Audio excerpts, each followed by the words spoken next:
What's up, y'all? It is incredible to see how the market is doing this year. The S&P 500, just looked at it, is up 8.31% year to date. Your NASDAQ index is up like over 10%. And I'll even mention Bitcoin because I do keep an eye on cryptocurrencies in general, but Bitcoin is up 40%. But people's 401ks are doing very well this year. And it's interesting because Fidelity came out with a report for 2023, for the year of 2023, showing that there were like 10% more 401k millionaires.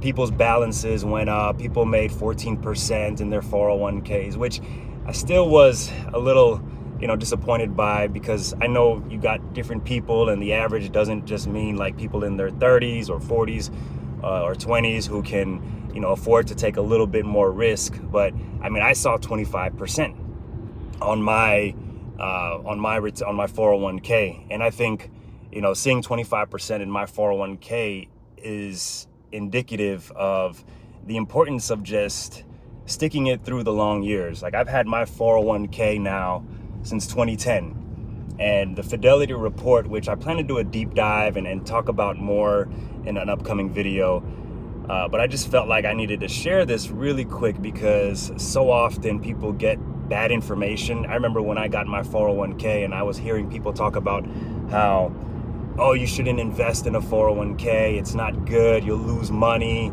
this and that, blah, blah, blah. I know people who lost money, and I always go back to that conversation I had with someone who just really didn't understand how a 401k works.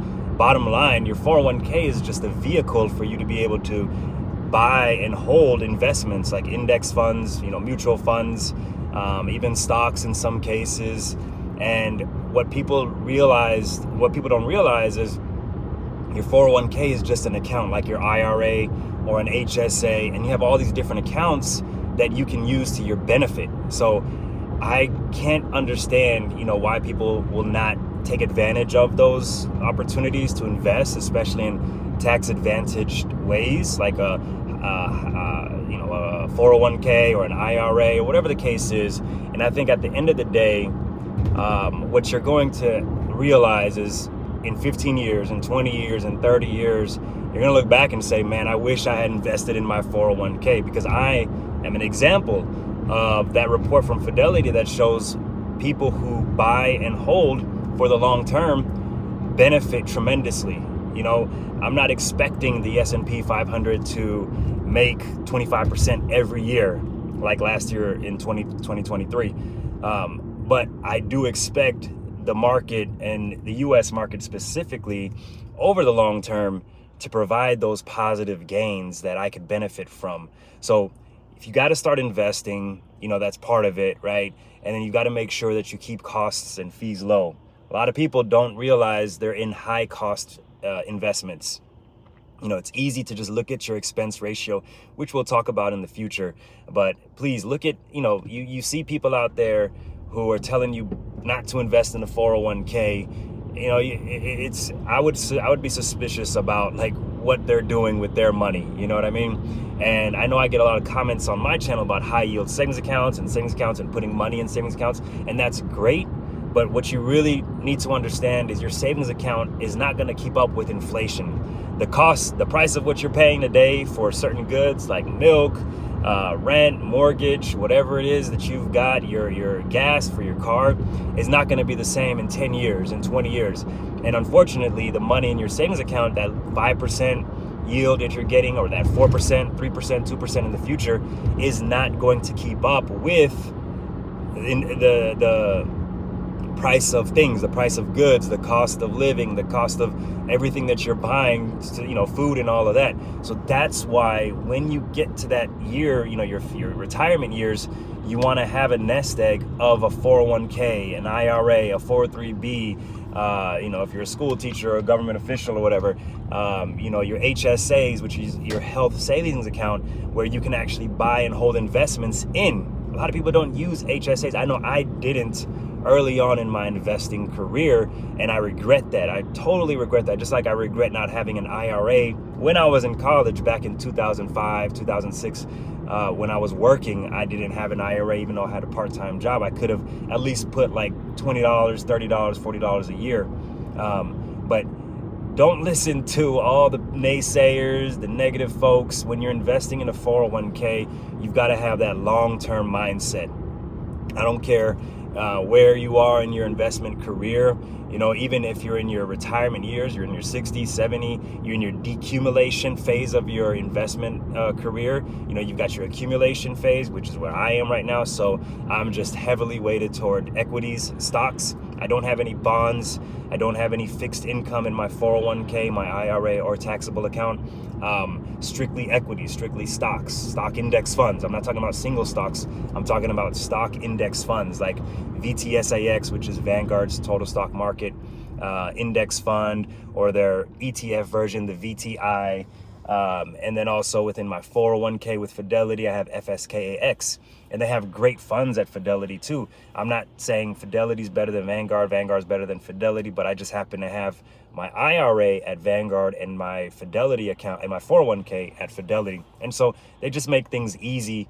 Both companies make things easy, and I have family that I've helped set them up with Charles Schwab.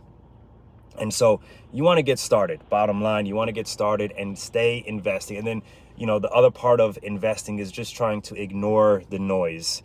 I can't tell you, I don't watch like CNBC. I don't watch any of these financial news markets. You know, obviously if there's an emergency or if a company is about to go bankrupt, maybe I might turn the news on for that. But all of that doom and gloom news reporting just causes angst, causes emotional you know, I would say distress or so for some people, and then they end up making emotional decisions. So really, you got to be careful with how you respond to the news that you see about the market's going down, or the market just lost 1%. The S&P 500 is down 2%. The Dow Jones is reacting to you know, the Fed keeping interest rates where they are, and it's not good to invest, right? Like my strategy is just to continue to buy and hold the same amount, maybe increasing what I'm contributing every time I get a year. Every year I get a raise. Every year I get a raise, contributing a little bit more and more into my 401k, my IRA, my HSA, and just making sure that I stick to the plan, the strategy of investing. I've been doing this since 2010, all right, in my early 20s, and I'm slowly approaching 40.